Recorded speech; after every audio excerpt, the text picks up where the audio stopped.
Абай Құнанбаев қара сөздері 5-ші сөз. Көкірек толған қайғы кісінің де өзіне де билетпей, бойды шымырлатып, буынды құртып, я көзден жас болып алады. Қазақтар, Құдай, жас баладай қайғысыз қыла көр, деп тілек тілегенін өзім көрдім. Онысы жас баладан гөрі есті кісі болып, ескермес нәрсесі жоқсып, қайғылы кісі болғансығаны. Қайғысы не десең мақалдарынан танырсың. Түстік өмірің болса, күндік мал жей. Өзіңде жоқ болса, әкеңде жат. Мал адамның бауыр еті, малдының беті жарық, малсыздың беті шарық. Ер азығы мен бөр азығы жолда, берген перде бұзар. Ердің малы елде, еріккенде қолда.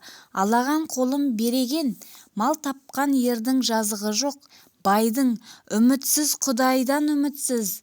Қарның ашса қаралы үйге шап, қайраңы қашса қайраңы жоқ көлден без, қайыры жоқ елден без деген осындай сөздер көп есепсіз толып жатыр. Бұл мақалдан не шықты? Мағлұм болды. Қазақ тыныштық үшін, ғылым үшін, білім үшін, әділет үшін қам жемейді екен. Бірақ мал үшін қам жейді екен. Ол малды қалайша табуды білмейді екен. Бар білгені малдыларды алдап, мақтап алмақ екен. Бермесе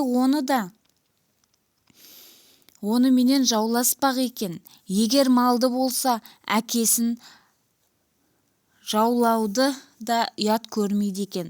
Әйтеуір ұрлық, қулық, сұмдық, тіленшілік, соған ұқсаған қылықтың қайсысын болса да қылып мал тапса жазалы демесек керек екен.